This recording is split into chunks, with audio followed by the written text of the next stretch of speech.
Sumadya sa tanggapan ng National Bureau of Investigation si Palace Press Officer Undersecretary Claire Castro para magsumbong ukol sa mga natatanggap umanong banta sa kanyang buhay.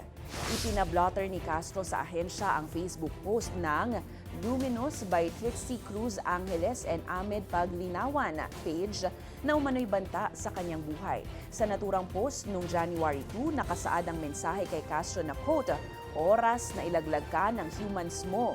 Appendix at coccyx mo lang ang walang latay."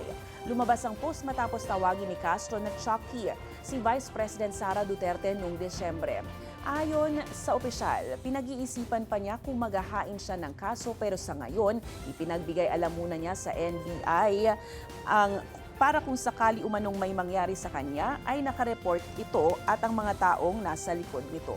Sagot naman ng moderator ng FB page na si ex-Press Secretary Trixie Cruz Angeles.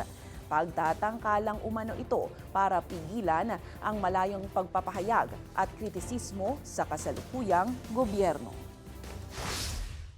Hindi kinakailangan na kung ikaw man ay nag-o-oppose sa sinabi ng isang tao, ikaw ay magbabanta na sa buhay niya.